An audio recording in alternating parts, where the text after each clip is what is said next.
بسم اللہ الرحمن الرحیم۔ السلام علیکم دوستو، امید ہے آپ سب خیریت سے ہوں گے۔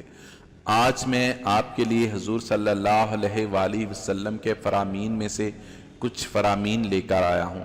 آپ سے گزارش ہے کہ اسے اگنور مت کیجیے گا یا درمیان میں مت چھوڑ دیجیے گا۔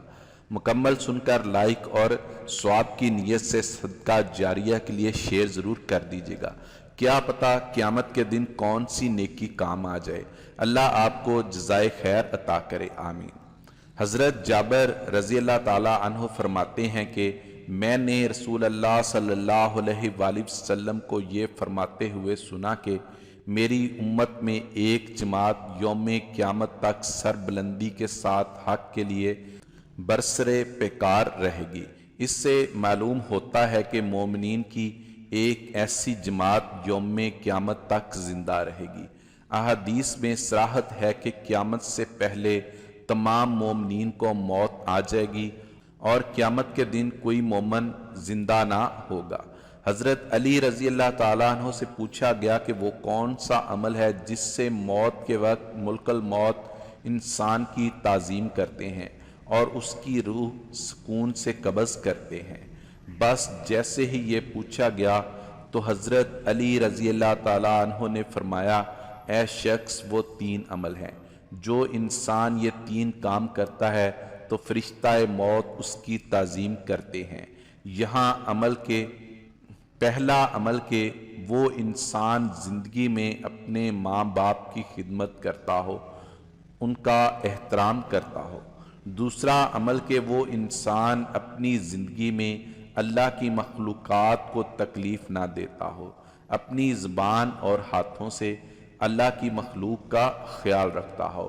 اور تیسرا عمل کہ وہ انسان زندگی میں حضرت محمد صلی اللہ علیہ وآلہ وسلم اور آل محمد سے محبت کرتا ہو۔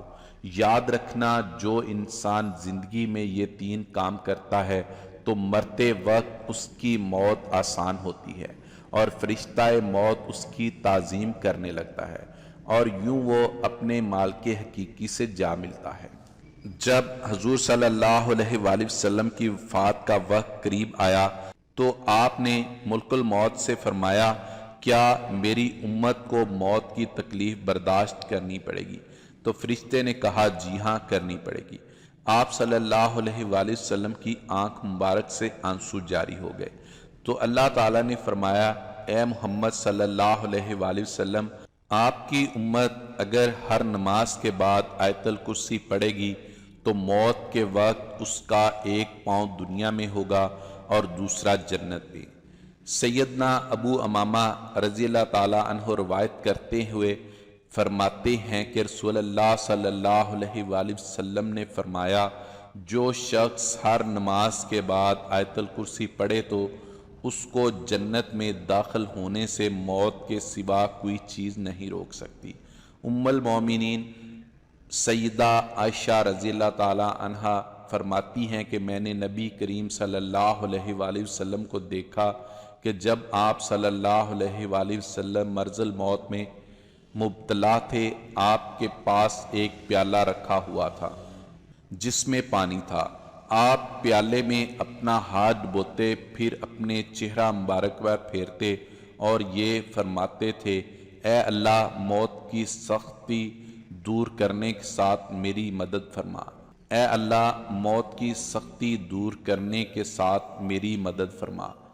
موت کی سختی کی بجائے موت کی شدت فرماتے۔ حضور صلی اللہ علیہ وآلہ وسلم نے فرمایا، لوگوں، قیامت سے پہلے ایک رمضان ایسا آئے گا جس میں ایک ایسی شدید آواز آئے گی اور دنیا میں کوئی نہیں جان سکے گا کہ آواز کہاں سے آئی۔ آپ نے فرمایا کہ اگر رمضان میں ایسی آواز سنائی دے جس کا کوئی کھوج نہیں لگایا جا سکا تو پھر 1 سال کا رزق اپنے گھر میں سمیٹ کر رکھ لینا، کیونکہ اس کے بعد آفتیں ٹوٹیں گی۔ عبداللہ بن مسعود رضی اللہ تعالیٰ عنہ سے روایت ہے کہ میں نبی مکرم صلی اللہ علیہ وآلہ وسلم کے پاس آپ کی بیماری کی حالت میں گیا، بیمار پرسی کے لیے۔ آپ کو شدید بخار تھا۔ میں نے عرض کیا، بے شک آپ تو شدید بخار میں مبتلا ہیں اور میں نے کہا اگر ایسی حالت ہے تو پھر آپ کے لیے اجر بھی دوہرا ہوگا۔ آپ صلی اللہ علیہ وآلہ وسلم نے فرمایا کیوں نہیں، جس مسلمان کو بھی کوئی تکلیف پہنچتی ہے تو جیسے درخت کے پتے جڑتے ہیں ایسے اللہ تعالیٰ اس کے گناہ جاڑتا ہے۔